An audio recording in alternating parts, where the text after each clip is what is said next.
नमस्कार, DD news में आप सभी का स्वागत है। मैं हूं ऋतु वर्मा। खबरों को विस्तार से देखेंगे। शुरुआत करेंगे अभी तक की खास खबरों के साथ। ममता बनर्जी के खिलाफ छात्रों का रोष। आरजी कर अस्पताल में महिला डॉक्टर की हत्या दुष्कर्म मामले में कोलकाता की सड़कों पर प्रदर्शन। पुलिस ने छोड़े आंसू गैस की पानी की बौछार, भांजी लाठी।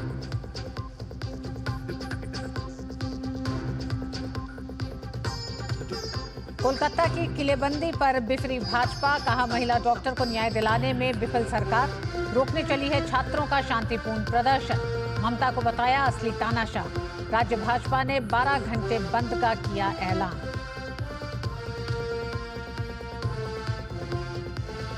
कर्नाटक में व्याप्त भ्रष्टाचार पर भाजपा का वार। कहा, आबाद रहे दामाद, चाहे राज्य हो जाए बर्बाद।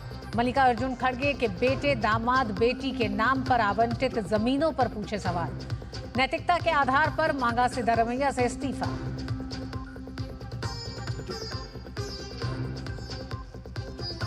प्रधानमंत्री नरेंद्र मोदी ने रूस के राष्ट्रपति पुतिन से की बात। रूस यूक्रेन संघर्ष पर हुई बातचीत। संघर्ष के शीघ्र और शांतिपूर्ण समाधान की भारतीय प्रतिबद्धता दोहराई।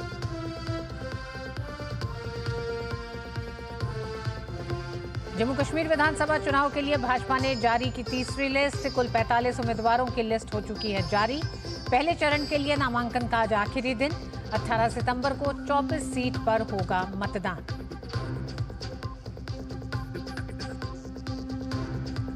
गुजरात में भारी बारिश का रेड अलर्ट। वडोदरा, अहमदाबाद, गांधीनगर, सूरत में जनजीवन प्रभावित। बीते 24 घंटे में 7 लोगों की गई जान। केंद्र ने सेना की 6 टुकड़ियों को राहत व बचाव के लिए किया आवंटन।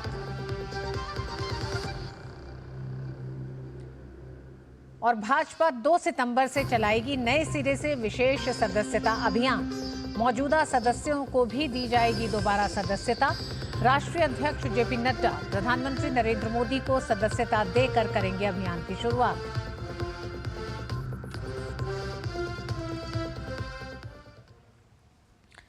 कोलकाता आरजी कर अस्पताल में लेडी डॉक्टर के साथ रेप और मर्डर के मामले को लेकर पश्चिम बंगाल में बवाल मचा हुआ है। छात्र संगठनों ने मुख्यमंत्री के इस्तीफे की मांग के साथ नबन्ना मार्च किया। इस दौरान पुलिस से छात्रों की झड़प हुई। किलेबंदी में तब्दील हुई कोलकाता की सड़कों पर पुलिस ने 19 जगह बैरिकेडिंग की थी। हावड़ा ब्रिज पर छात्र जब राज्य सचिवालय नबन्ना का घेराव करने के लिए आगे जा रहे थे तो उसी वक्त उनकी पुलिस से भिड़ंत हुई। दोपहर करीब 1 बजे पुलिस ने वाटर कैनन, आंसू गैस और बाद में हल्का बल प्रयोग भी छात्रों और प्रदर्शनकारियों पर किया। संतरागाछी में प्रदर्शनकारियों ने पुलिस की बैरिकेडिंग तोड़ दी। इसी तरह की खबरें पूरे कोलकाता से सामने आई। पुलिस ने जगह जगह मजबूत बैरिकेडिंग की है।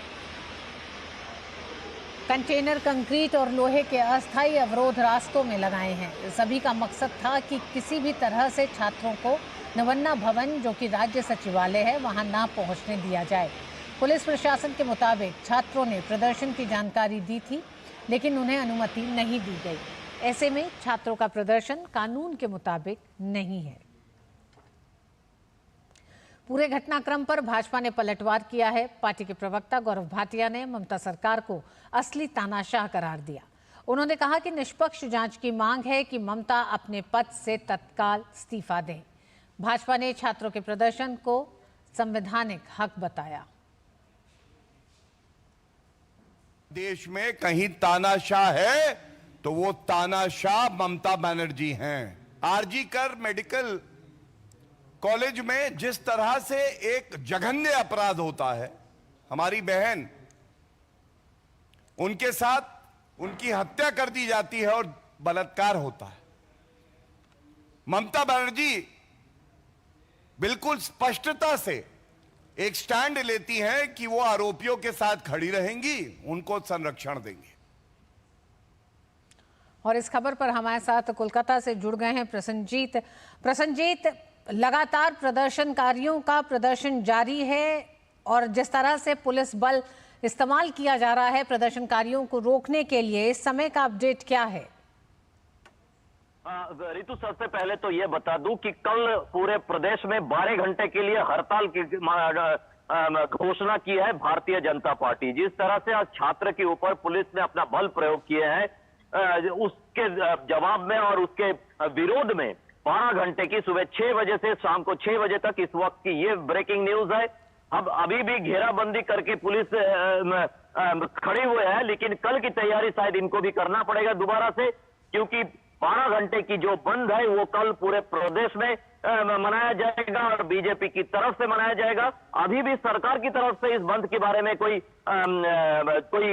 जो जिसको कहते हैं कि कोई जवाबी कोई भाषण आया नहीं, जवाबी कोई टिप्पणी आया नहीं, लेकिन अभी तुरंत प्रदेश की भाजपा सभापति और केंद्रीय मंत्री सुकांत मजूमदार ने घोषणा किया है कि इस तरह की रवैया चीफ मिनिस्टर ममता बनर्जी की छात्र के आंदोलन के ऊपर इस तरह से पानी की बौछार करना, इस तरह से आंसू गैस फेंकना या लाठीचार्ज करना, ये सब के खिलाफ और पीड़िता के लिए, उनके परिवार के लिए न्याय मांगने के लिए 12 घंटे की बंद कल सुबह 6 बजे से बीजेपी की तरफ से बुलाया गया है पूरा प्रदेश में। ऋतु।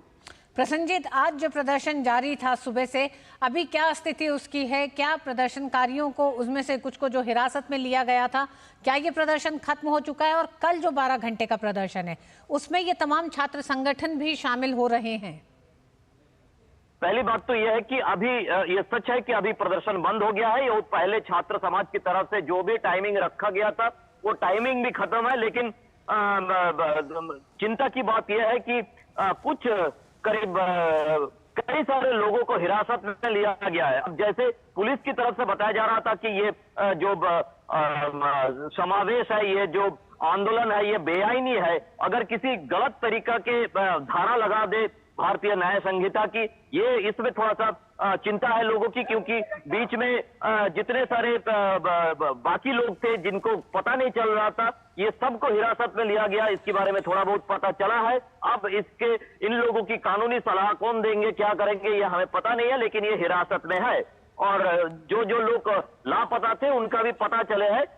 और ये सारे लोग कल की जो बाहर जो है, जो संगठन है जिन्होंने ये आज के आंदोलन बुलाए थे, ये सारे सब लोग कल की जो हड़ताल है उस हड़ताल में शामिल होंगे, ऐसा पता चला है। लेकिन कांग्रेस और वाम मोर्चे की रवैया क्या होने जा रहा है, क्योंकि वाम मोर्चे आज की ये जो आंदोलन है, इस आंदोलन से अपना दूरी का घोषणा की थी। अब कल के बारे में जो पीड़िता की जस्टिस के बारे में, पीड़िता की जो माँ बाप है उनके जस्टिस के बारे में जो कल बंद बुलाया गया है, और आज की जो तानाशाही है इसके खिलाफ बुलाया गया है, उसमें वाम मोर्चे और कांग्रेस का क्या रवैया, इसके लिए हमें इंतजार करना पड़ेगा। ऋतु जी, प्रसन्नजीत, बहुत बहुत धन्यवाद इस पूरी जानकारी के लिए। प्रसन्नजीत।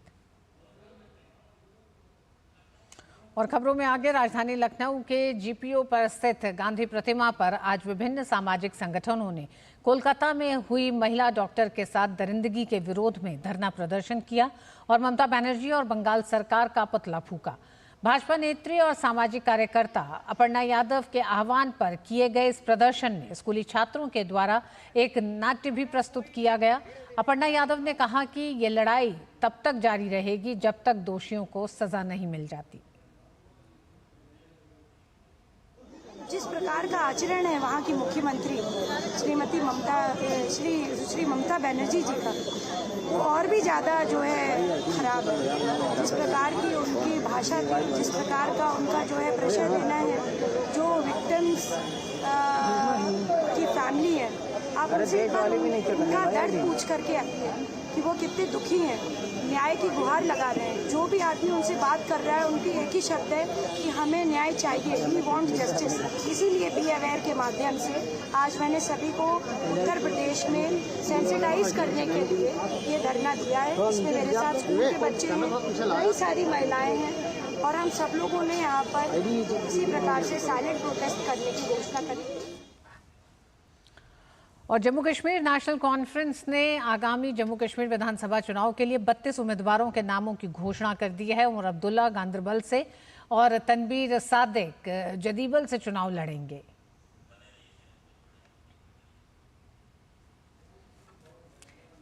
तीन चरणों में होने वाले जम्मू कश्मीर के चुनाव की लगातार सरगर्मियां बढ़ती जा रही हैं।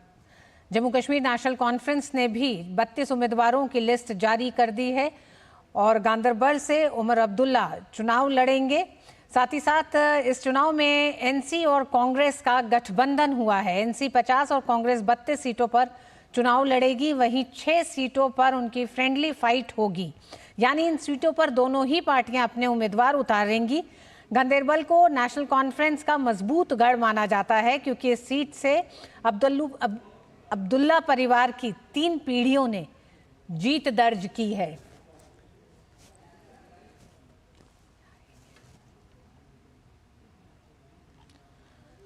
तो जम्मू कश्मीर में जिस तरह से लगातार चुनाव की तारीखों की घोषणा के बाद सभी पार्टियां अपने उम्मीदवारों की घोषणा कर रही हैं, उसी सिलसिले में नेशनल कॉन्फ्रेंस ने भी अपने 32 उम्मीदवारों की लिस्ट जारी कर दी है। इस लिस्ट जारी करने के साथ ही जम्मू कश्मीर में नेशनल कॉन्फ्रेंस और कांग्रेस के गठबंधन के साथ बीजेपी ने भी 29 उम्मीदवारों की लिस्ट जारी की।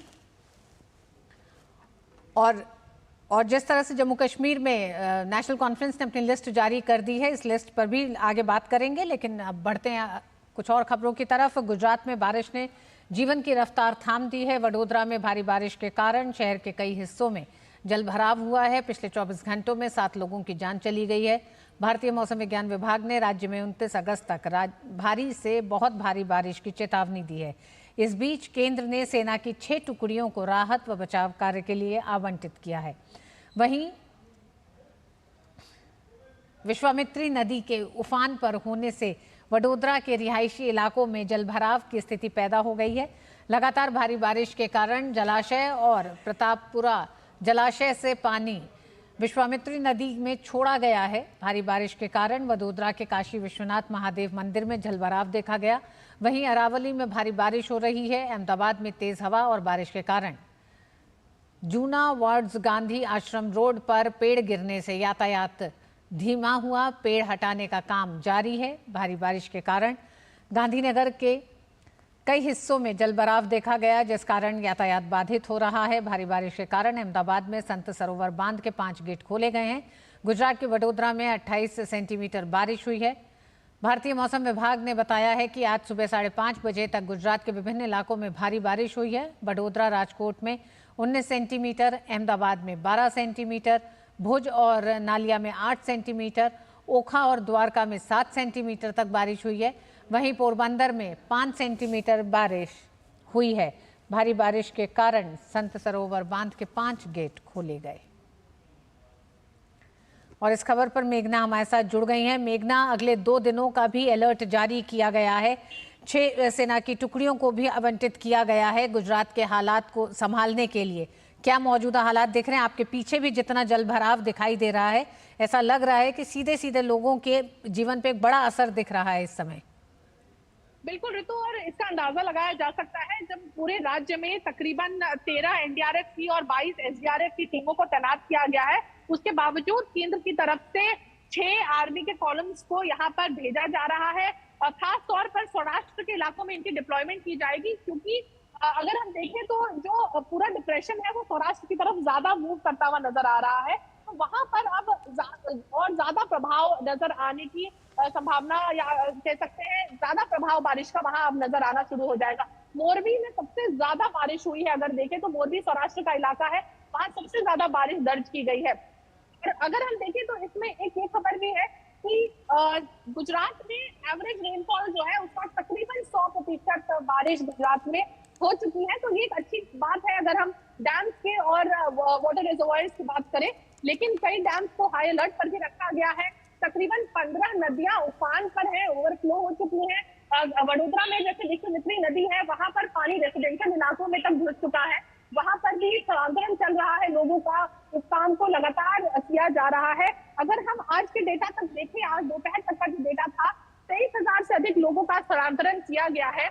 और अभी कुछ ही पहले खबर आई थी कि इंडियन कोस्ट गार्ड द्वारका के तकरीबन 14 किलोमीटर दक्षिण में एक ऑपरेशन चला रहा है, जहां पर एक बोट मछुआरों की एक बोट फंस गई है। तकरीबन 10 लोग उस बोट में सवार हैं, ऐसी खबर आ रही है।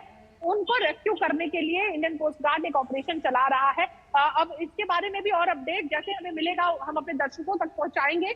लेकिन अगर देखें पूरी तरीके से तो जनजीवन गुजरात में अस्त व्यस्त हो चुका है। 7 लोगों के मौत की खबर आई है। कई जगहों पर पेड़ धराशायी होने से या कई जगहों पर दीवार गिरने से ये मौतें दर्ज की गई हैं। भारी बारिश के कारण 7 लोगों की मौत इस पिछले 24 घंटे में इस मूसलाधार बारिश के बीच हुई है। तो यहाँ बेशक प्रशासन पूरी तरीके से कोशिश कर रहा है। मेरे ठीक पीछे आप देख सकते हैं, जहां पर जल भराव हो रहा है वहां पर ये मशीनें लगाकर पानी निकालने का काम किया जा रहा है। तो ये यहाँ पर जो मशीनें म्युनिसिपल कॉर्पोरेशन द्वारा लगाई गई हैं ताकि जो वाटर लॉगिंग हो उसको कोशिश की जाए कि जल्द से जल्द उसे पानी को बाहर निकाला जा सके ताकि यातायात को सुचारू रूप से चल सके। एहतियात के तौर पर कई जगहों पर नेशनल हाईवे भी बंद किया गया है। समख्याड़ी माड़िया जो नेशनल हाईवे है उसको बंद किया गया है। और अगर हम देखें तो गुजरात में आज छुट्टी कर दी गई थी स्कूलों में, और ऐसा कयास लगाए जा रहे हैं कि शायद 1-2 दिन और शायद छुट्टियां यहाँ पर होंगी गुजरात में, क्योंकि 30 तारीख तक मौसम विभाग ने कहा है कि ऐसी परिस्थिति बनी रहेगी। जी मेघना, 30 तारीख तक एक तरह से संकट है। जिस तरह से तेज बारिश का प्रकोप झेल रहा है गुजरात, सौराष्ट्र में कई नदियां उफान पर हैं, लेकिन बड़ा सवाल ये भी है कि महानगर जिस तरह से पानी पानी हो रहे हैं इस पूरी बरसात में, तो वो व्यवस्था पे भी कई सवाल खड़े करते हैं। मेघना, बिल्कुल, देखिए अगर हम यहाँ खास तौर पर अहमदाबाद की बात करें जो कि बहुत इम्पोर्टेंट सेंटर कह सकते हैं या बहुत अर्बन सिटी है गुजरात का, वहां पर भी कई जगहों पर वाटर लॉगिंग देखी गई है। कम समय में बहुत ज्यादा बारिश हो गई है जिसके कारण ये वाटर लॉगिंग है। लेकिन एक और बात है कि यहाँ पर कई इलाकों में पानी को जल्द से जल्द निकालने के लिए मशीन्स लगाई गई है। इसलिए अगर आप देख सकते हैं तो जो मेरे ठीक पीछे जो हाईवे दिख रहा है आपको, वहां पर जो सुचारू रूप से जो है यातायात चल रहा है। लेकिन कई जो इंटीरियर इलाके हैं अहमदाबाद के, वहां अभी भी जल भराव की स्थिति बनी हुई है। म्युनिसिपल कॉर्पोरेशन लगातार कई जगहों पर गाड़ियां भेज रहा है, पंप्स भेज रहा है ताकि पानी को बाहर निकाला जा सके। कई सोसाइटीज में भी पानी भर गया है, उसे भी निकालने की कोशिश की जा रही है। तो बेशक ये एक बहुत बड़ा एस्पेक्ट है कि इतनी ज्यादा बारिश कम समय में हो गई, लेकिन किस तरीके से महानगर पालिका काम कर रही थी जो कई जगहों पर अभी तक पानी नहीं निकल पाया है। उसके साथ ही अगर हम देखें तो वडोदरा जैसे इलाके में भी, क्योंकि वहां पर विश्वामित्री नदी है, उसके कारण हर साल ये ऐसी परिस्थिति खड़ी होती है। जब बहुत ज्यादा बारिश हो जाती है कम समय में, तब वडोदरा में भी ये परिस्थिति देखने मिलती है। लेकिन अगर देखें तो सबसे ज्यादा प्रभावित हर समय दक्षिण गुजरात के इलाके होते हैं।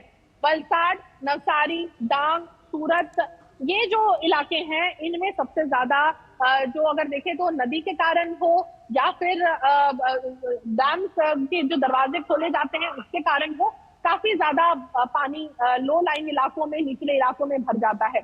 नर्मदा नदी की बात करें तो अगर हम सरदार सरोवर बांध की बात करें तो उसके भी जब गेट खोले जाते थे तो जो लो लाइन इलाके हैं उनको अलर्ट पर रखा जाता है, क्योंकि काफी ज्यादा पानी लो लाइन इलाकों में भर जाता है, तो लोगों को रिलोकेट किया जाता है। तो अभी ऐसा देखने मिल रहा है कि काफी ज्यादा लोगों को रिलोकेट किया जा रहा है। तो इस मामले में अगर देखें तो प्रशासन ने पूरी तरीके से मुस्तैदी दिखाई है कि लोगों को ज्यादा मुसीबत का सामना करना पड़े, उससे पहले ही उनको उन इलाकों से निकाल लिया गया जहां पर ज्यादा अगर हम देखें ज्यादा जल भराव की आशंका थी और जहां पर लोगों के जान माल के नुकसान की आशंका थी। जी हाँ, बिल्कुल। मॉनसून में रिकॉर्ड से ज्यादा बारिश की वजह से देश के कई राज्य इस समय एक तरह से इसकी मुसीबत को झेल रहे हैं, इसकी आफत को झेल रहे हैं, उसमें से गुजरात भी है।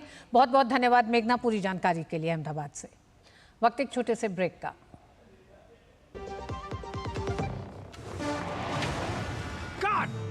सुरक्षा की गारंटी हर चीज में जरूरी है, चाहे वो मुश्किल स्टंट हो या अच्छी फसल।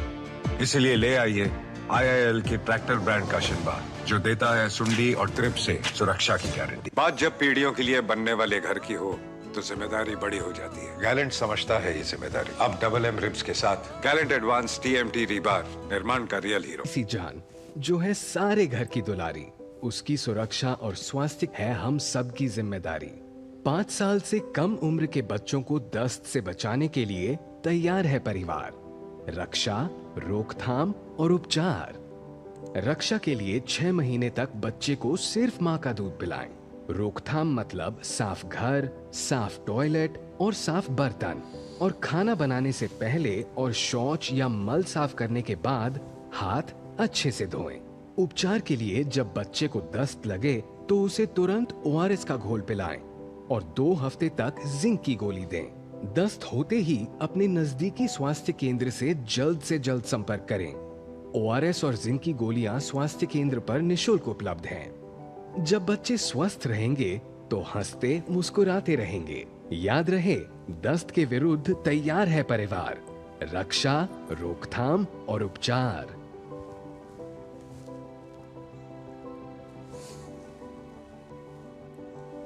अधिक जानकारी के लिए आशा दीदी से संपर्क करें। स्वास्थ्य एवं परिवार कल्याण मंत्रालय द्वारा जनहित में जारी।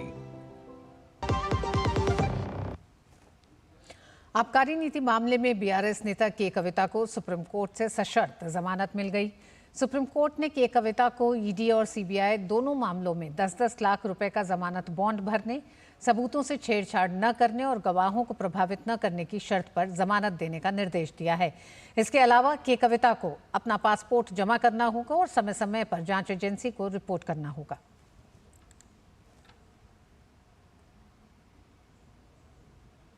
हरियाणा और जम्मू कश्मीर विधानसभा चुनाव के बीच बसपा की राष्ट्रीय कार्यकारिणी की बैठक उत्तर प्रदेश की राजधानी लखनऊ में हुई।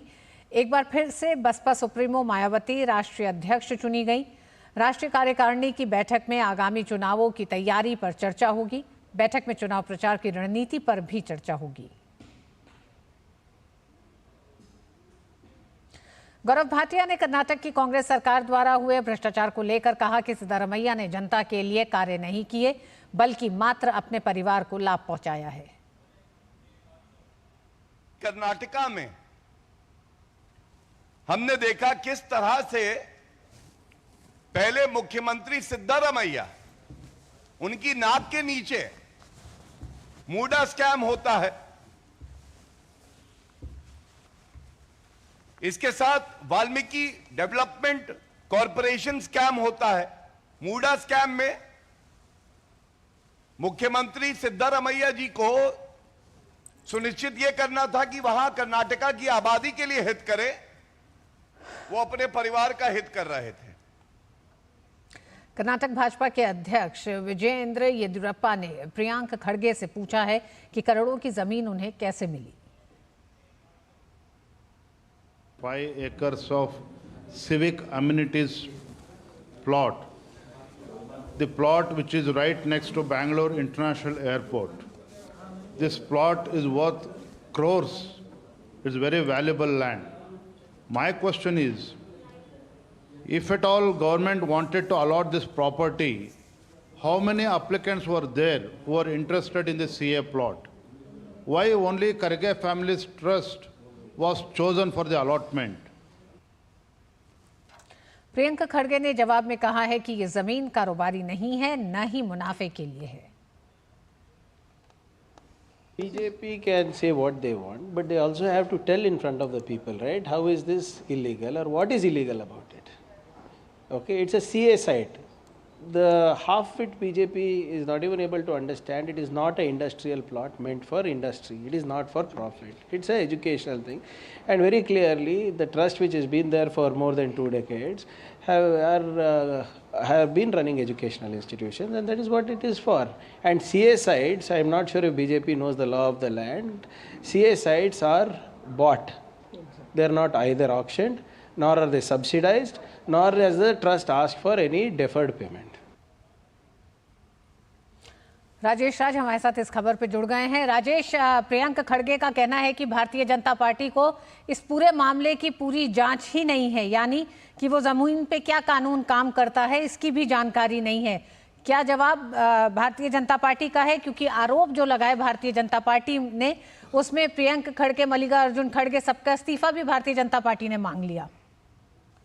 बिल्कुल सही कहा ऋतु आपने कि जो गौरव भाटिया, भारतीय जनता पार्टी के जो राष्ट्रीय प्रवक्ता हैं, उन्होंने अब से कुछ ही देर पहले भारतीय जनता पार्टी का जो मुख्यालय है दीनदयाल उपाध्याय मार्ग पर, वहां पर उन्होंने एक प्रेस कॉन्फ्रेंस किया और प्रेस कॉन्फ्रेंस कर बकायदा उन्होंने न सिर्फ सिद्धारमैया से इस्तीफा मांगा, बल्कि मल्लिकार्जुन खड़गे जो कांग्रेस पार्टी के राष्ट्रीय अध्यक्ष हैं, उनसे भी इस्तीफा मांगा नैतिकता के आधार पर, और कहा कि खड़गे देश भर में घूमकर नैतिकता की दुहाई देते हैं और उनके राज्य में उनके नाक के नीचे कई तरह के भ्रष्टाचार हो रहे हैं और खड़गे के कान पर जू तक नहीं रह रहा है।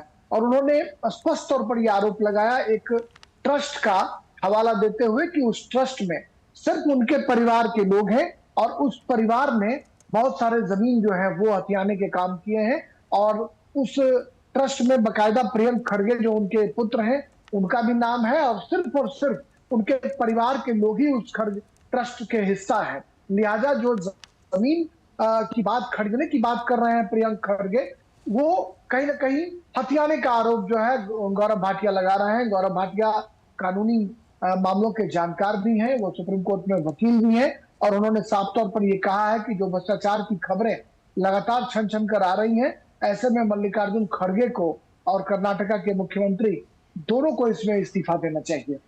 जी राजेश, आज जिस तरह से भारतीय जनता पार्टी ने कर्नाटक में नए जमीन घोटाले का दावा किया और निशाने पे सीधे सीधे मल्लिकार्जुन खड़गे और उनके बेटे, हम चाहेंगे कि दर्शकों को बताएं कि पूरा मामला है क्या। देखिए, मैंने आपको पहले भी बताया कि एक ट्रस्ट जो है, जो मल्लिकार्जुन खड़गे के पुत्र जो है उस ट्रस्ट को संचालित करते हैं, उस ट्रस्ट के द्वारा कई बीघे जमीन जो है वो खरीदने की बात सामने आई है और उसको लेकर कहीं ना कहीं भारतीय जनता पार्टी जो है वो आक्रामक है। उनका कहना है कि ये जमीन घोटाला है जिसमें खड़गे परिवार के लोग संलिप्त हैं और एक तरफ जहां प्रियंक खड़गे ये कह रहे हैं कि हमने इस जमीन को खरीदा है और उसमें किसी भी तरह की सौदेबाजी से या फिर किसी भी तरह के भ्रष्टाचार से वो साफ तौर पर इनकार कर रहे हैं, वही भारतीय जनता पार्टी का कहना है कि चूंकि सरकार उनकी वहां पर है, लिहाजा खड़गे का जो परिवार है वो जमीन घोटाला कर रहा है और जमीन को औने पौने भाव में सस्ते दामों पर खरीद कर, ऐसा पहले भी ऋतु देखा जाता रहा है देश के कई दूसरे हिस्सों में भी कि सरकारी जमीन जो है उसको औने पौने भाव में जो है कोई लोग लाभ पहुंचाने की नीयत से उसे खरीद लेते हैं और फिर अपने निजी व्यवसाय में उसे जोड़ देते हैं। तो जो खड़गे परिवार का ट्रस्ट है, उस ट्रस्ट में को यह जमीन जो है वो मिली है राज्य सरकार के द्वारा, ऐसा प्रावधान रहा भी है और भारतीय जनता पार्टी का यही कहना है कि यह जमीन खरीदी नहीं गई है बल्कि ये घोटाला है और इस जमीन को जो है वो हड़पने की कोशिश की जा रही है, जिसकी वजह से भारतीय जनता पार्टी आक्रामक है और सिद्धारमैया और खड़गे से वो इस्तीफा मांग रहे हैं। वहीं पर कांग्रेस पार्टी की तरफ से अपनी दलीलें दी जा रही हैं। प्रियंक खड़गे जो है वो अपनी दलील प्रस्तुत कर रहे हैं, जबकि भारतीय जनता पार्टी जो है वो आक्रामक है इस बात को लेकर और सिद्धारमैया और मल्लिकार्जुन खड़गे से इस्तीफे की मांग कर रहा है। जी बहुत बहुत धन्यवाद राजेश पूरी जानकारी के लिए। प्रधानमंत्री नरेंद्र मोदी ने रूसी राष्ट्रपति व्लादिमीर पुतिन से बात की। पीएम मोदी ने सोशल मीडिया प्लेटफॉर्म एक्स पर पोस्ट कर बताया कि आज राष्ट्रपति पुतिन से बात हुई। विशेष और विशेषाधिकार प्राप्त रणनीतिक साझेदारी को और मजबूत करने के उपायों पर चर्चा की गई। रूस यूक्रेन संघर्ष और यूक्रेन की हालिया यात्रा पर मेरे सुझाव पर विचारों का आदान प्रदान हुआ। संघर्ष के शीघ्र, स्थायी और शांतिपूर्ण समाधान का समर्थन करने के लिए भारत की दृढ़ प्रतिबद्धता दोहराई।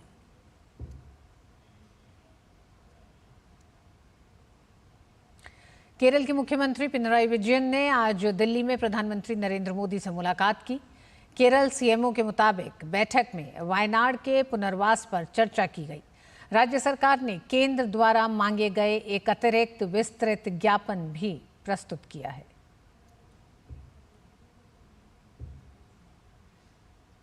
नई दिल्ली में 9वीं भारत ब्राजील संयुक्त आयोग की बैठक आयोजित की गई है।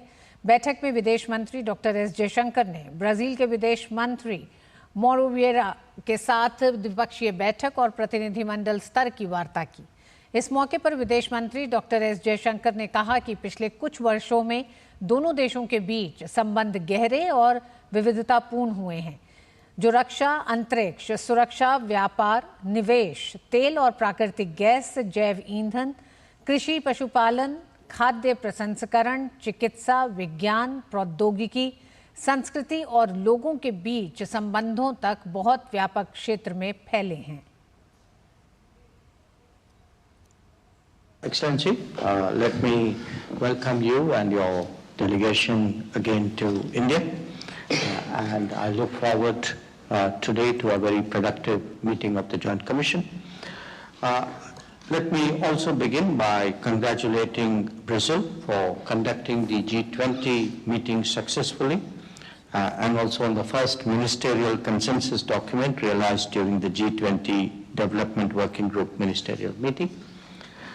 I'd like to reiterate India's full support to the Brazilian G20 presidency and also recall that we got your fullest support during our own presidency. We appreciate various unique initiatives centered on the theme of building a just world and a sustainable planet. Our strategic partnership, which was established in 2006, has deepened and diversified over the years. It now spans a very wide range of domains, from defense, space, and security, including cyber, to trade and investment, oil and natural gas, biofuels, agriculture, animal husbandry, food processing, health and medicine, traditional medicine, science, technology, culture, and people-to-people relations. We have a substantial bilateral trade basket. It has by and large gone up. In the last year, we've had some challenges. It's something I look forward to discussing with you. We also have a very important energy cooperation between our two countries. And we, of course, have particularly valued the biofuels cooperation that India and Brazil have established. On the people-to-people relations, these are, again, a very big source of support for our relationship. We're very pleased to see greater appreciation of Indian culture, performing arts, philosophy in Brazil, and celebrations relating to India in various platforms. I also today look forward to discussing our multilateral cooperation. G20 I have mentioned, but in the BRICS we have been strong and reliable partners. We have in the UN platforms always worked together. We together are members of the G4 group, whose meeting I look forward to next month. So bilaterally, multilaterally, and on a number of regional issues, I think we are both countries who have taken important public positions on matters which concern the international community. I look forward to discussing some of those issues with you as well. Once again, I welcome you and members of your delegation. I look forward to our conversation. Thank you. तो आप देख रहे थे 9वीं Bharat Brazil संयुक्त आयोग की बैठक आयोजित की गई और बैठक में विदेश मंत्री एस जयशंकर ने ब्राजील के विदेश मंत्री के साथ द्विपक्षीय बैठक और प्रतिनिधिमंडल स्तर की वार्ता की। वक्त एक छोटे से ब्रेक का है।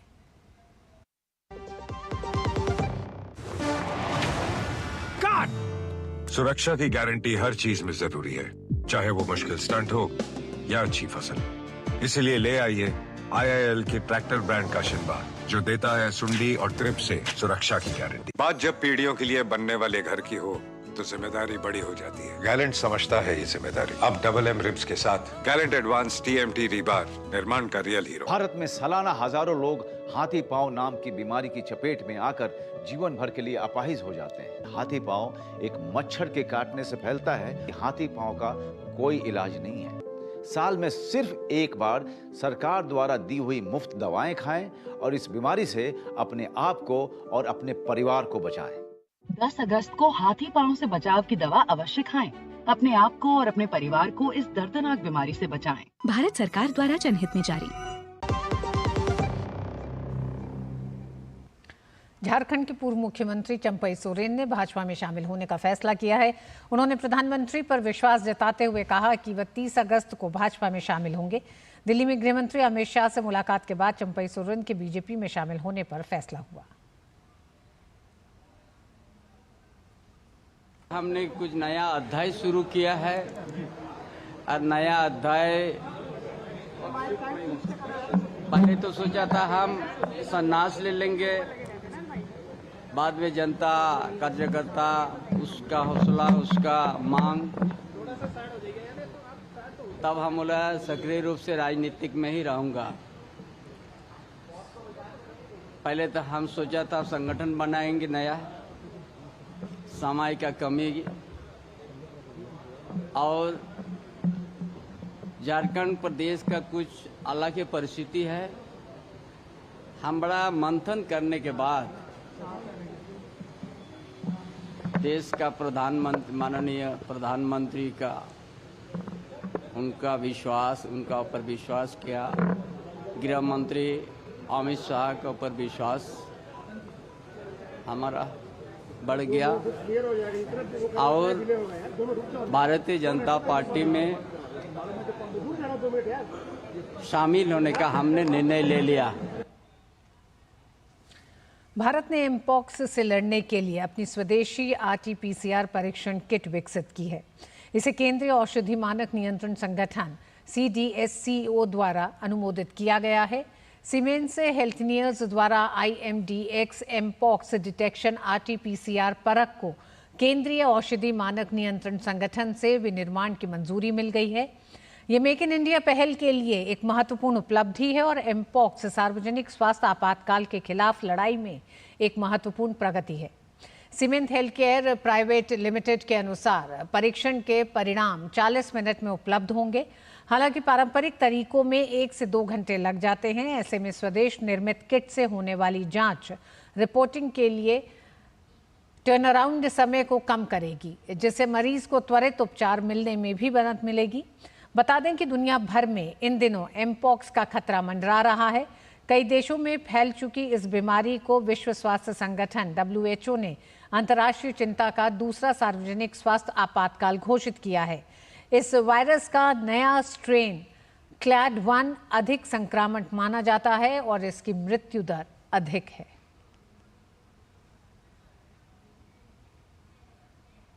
भारतीय रिजर्व बैंक RBI लगातार ऐसी पॉलिसी, सिस्टम और प्लेटफॉर्म तैयार करने पर काम कर रहा है जो फाइनेंशियल सेक्टर को मजबूत, जुझारू और कस्टमर फोकस बनाएंगे। आने वाले समय में डिजिटल पेमेंट और ऑनलाइन बैंकिंग में ग्राहकों को और ज्यादा सुविधाएं मिलेंगी। साथ ही मजबूत डिजिटल सिस्टम से साइबर फ्रॉड के मामलों पर भी लगाम लगेगी।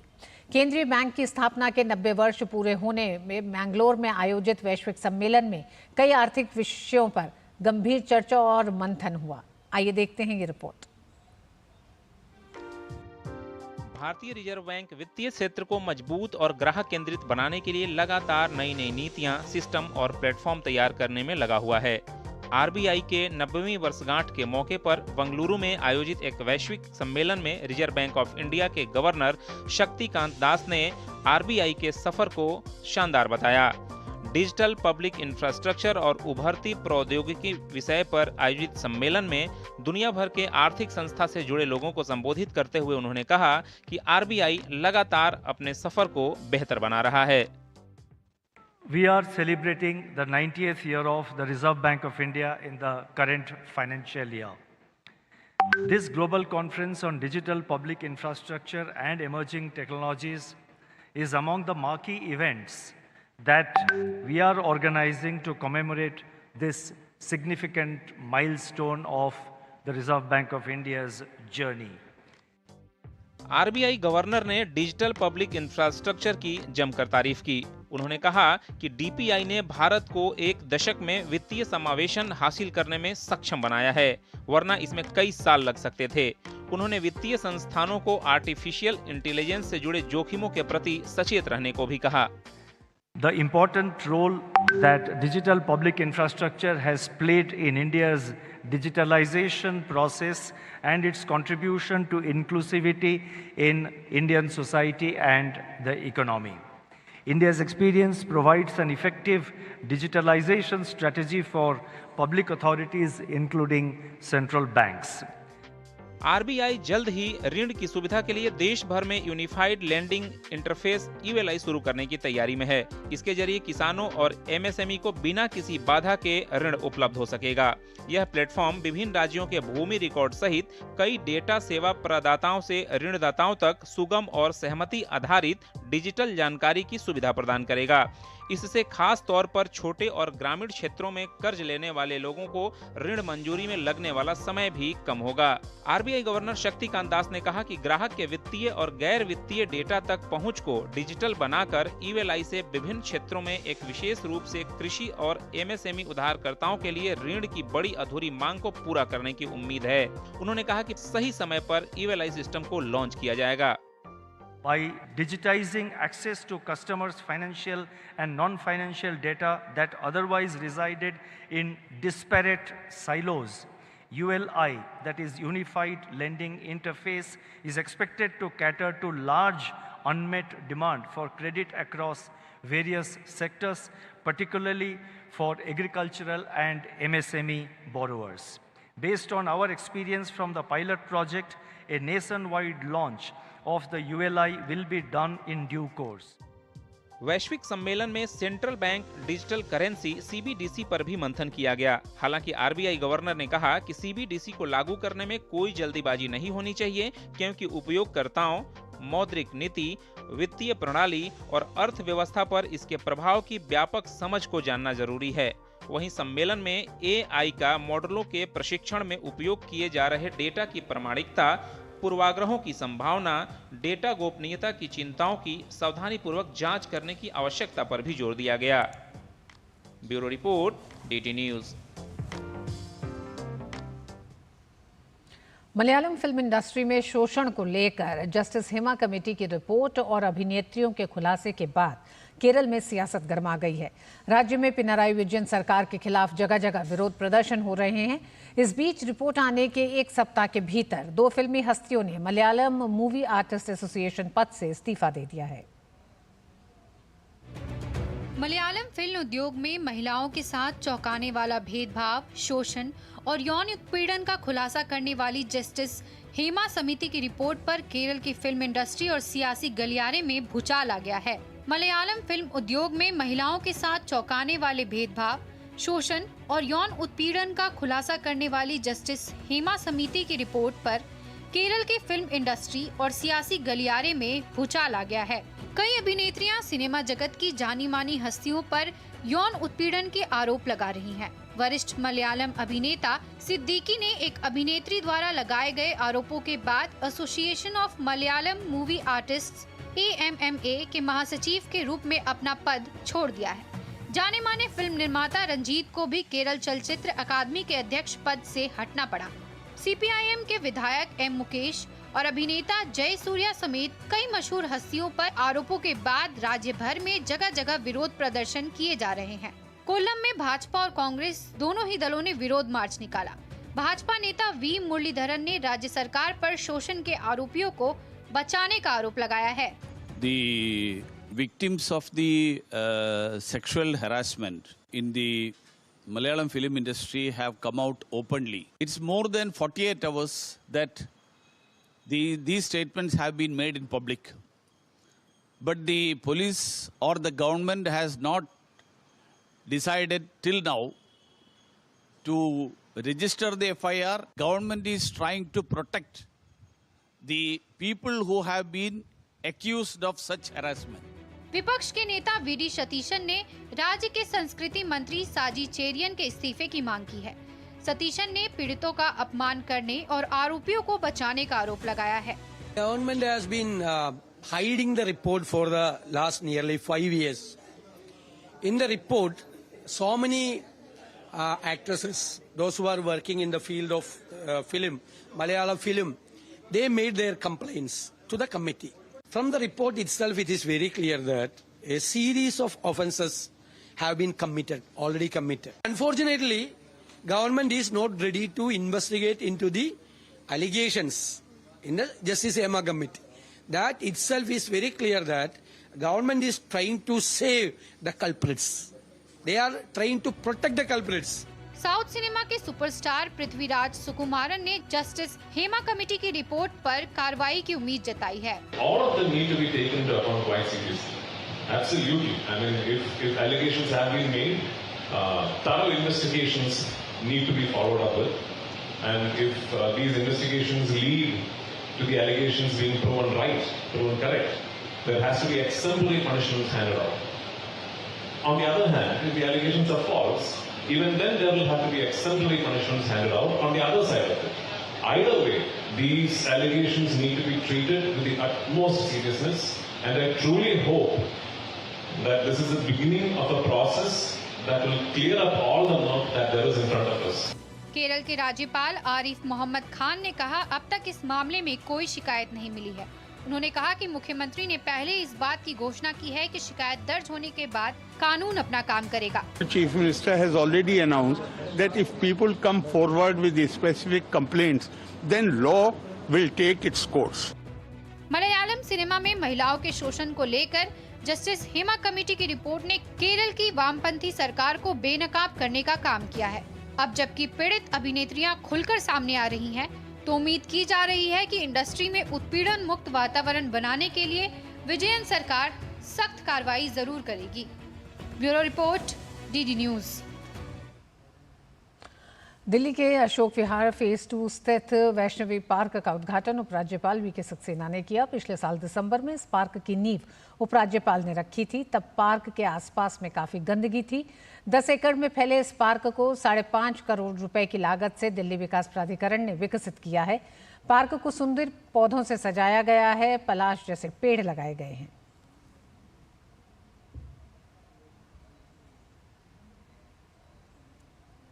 आज ये इतना सुंदर पार्क डीडी ने बना दिया है और मुझे यकीन है कि आसपास के जो लोग हैं इसका उपयोग करेंगे, इसे एंजॉय करेंगे और इसे मेंटेन भी करेंगे। पार्क बना देना एक बात है, लेकिन उसे मेंटेन करना जो है वो जिम्मेदारी लोकल लोगों की होती है। डीडीए तो करेगा ही, लेकिन लोकल लोग भी अगर करेंगे तो डेफिनेटली ये पार्क हमेशा मेंटेन रहेगा। इस तरीके के काम डीडीए पूरे सिटी के अंदर जगह जगहों पर कर रहा है। बहुत सारे पार्क नए बने हैं और भी बन रहे हैं। इसके पास में यहाँ पर एक क्लस्टर भी बना हुआ है सामने, मेरे ख्याल से उसका भी बहुत जल्द ही पब्लिक को सौंपा जाएगा। जो पेरिस पैरालंपिक में हिस्सा लेने के लिए खिलाड़ी खेल गांव पहुंच चुके हैं। 28 अगस्त से शुरू हो रहे पैरालंपिक खेलों में 160 देशों के 4,400 से अधिक एथलीट 22 खेलों में हिस्सा ले रहे हैं। पेरिस में पहली बार पैरालंपिक खेलों का आयोजन हो रहा है।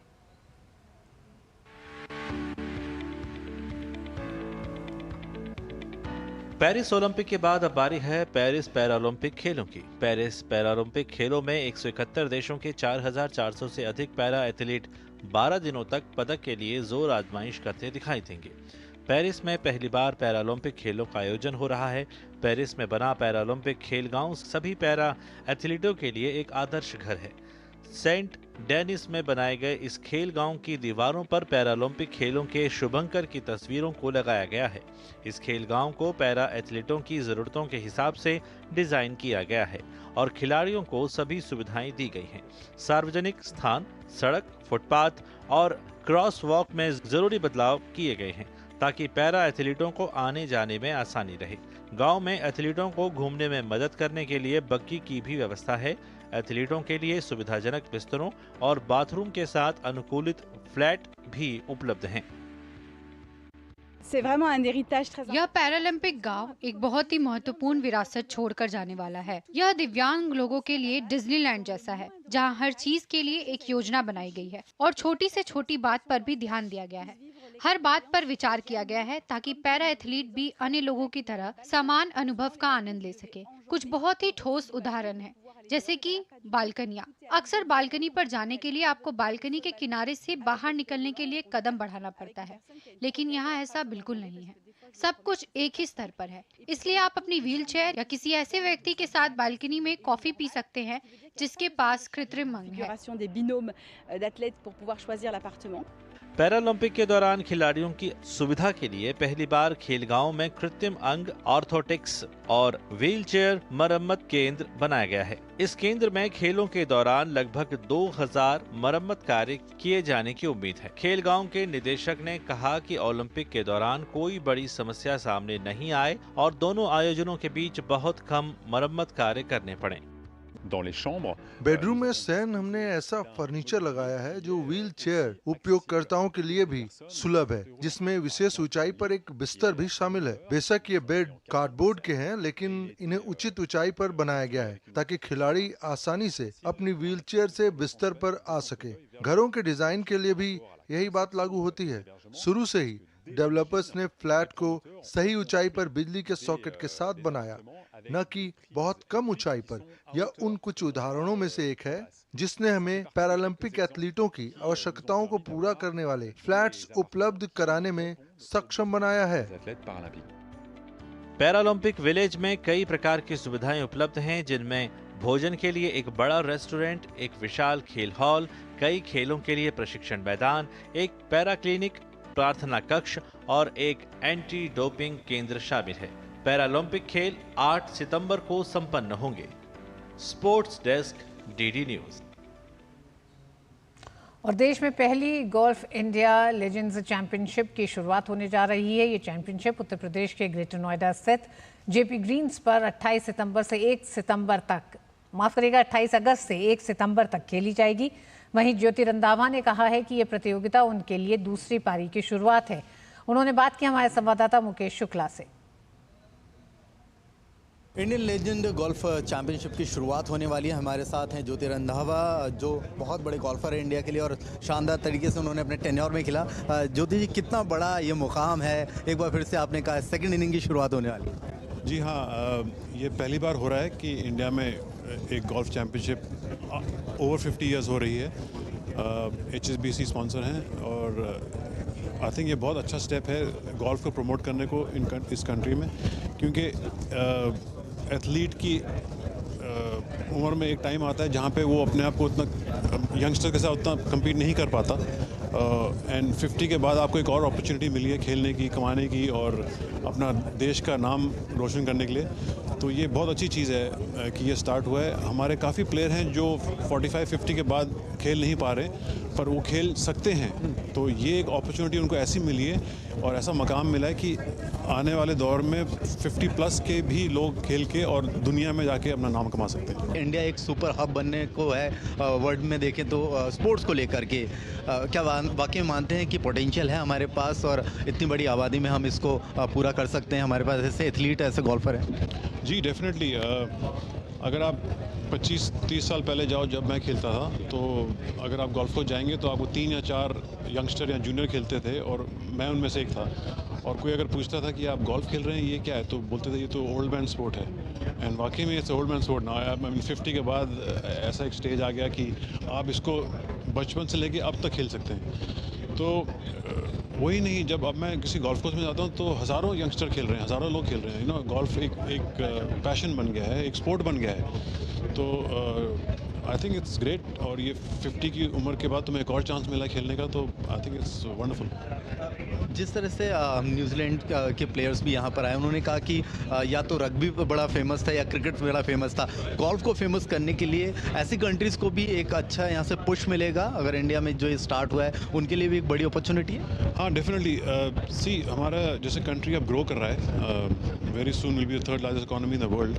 तो उसकी वजह से सब स्पोर्ट ग्रो करने चाहिए। जैसे वहाँ पे रग्बी है, यहाँ पे क्रिकेट है, क्रिकेट में काफ़ी पॉपुलैरिटी है। तो अब धीरे धीरे हॉकी में, कबड्डी में और ये सब चीज़ राइज़ कर रही हैं। तो उस वे में स्पोर्ट एज अ गोल्फ भी राइज़ कर रहा है। एंड स्पेयर इनकम है और वो मनी है to spend on sport in the country. पहले नहीं था, अब है। तो definitely future of golf in the country, मैं पिछले 15 साल 20 साल से बोल रहा हूँ कि ब्राइट हो रहा है और यंगस्टर्स बहुत आ रहे हैं। और ये डेफिनेटली एक हमें ओलंपिक चैंपियन एक दिन हो सकते हैं। ओलंपिक तक हम पहुंच गए हैं। पहले एक ख्वाब होता था कि कोई ओलंपियन पार्टिसिपेंट भी मिलेगा, तो वाकई में राइजिंग है। गोल्फ को देखें तो हिंदुस्तान में 30-40 साल पुराना होगा और कम प्लेयर खेलते थे। यूरोप अमेरिका में 200 साल पुराना है। तो एक टाइम लगता है maturity for a sport to come up. वो टाइम अभी हमारा है। अब एशिया में, यूरोप में अब इंडियन गोल्फर परफॉर्म करने लगे हैं, ओलंपिक में चले गए हैं। ठीक है, परफॉर्मेंस इतनी अच्छी नहीं है अभी, पर टाइम से, जैसे अमेरिका और यूरोप के प्लेयर हैं, टाइम से हम भी प्लेयर बन जाएंगे। इंडिया में गोल्फ कोर्स बन रहे हैं। तो ये जो यंगस्टर्स हैं ये देख रहे हैं और एक कैरियर टाइप है इसमें। तुम आप एक लिविंग कर सकते हैं। It's good sport. अगर आप अच्छे हैं, मेहनत करते हैं, तो एक लाइवलीहुड बन सकती है। बहुत शुक्रिया हमसे बात करने के लिए। तो ये थे ज्योति रंधावा जो बता रहे थे स्कोप बहुत है मेल फीमेल दोनों के लिए, और रजिस्ट्रेशन हमारी शुरू होगी, ओलंपिक तक हम पहुंच गए हैं, आगे का सफर भी शानदार रहेगा। कैमरा विनीत तिवारी के साथ मैं मुकेश शुक्ला, DD न्यूज़ दिल्ली। और इस बुलेटिन में बस इतना ही, मुझे दीजिए अनुमति, नमस्कार।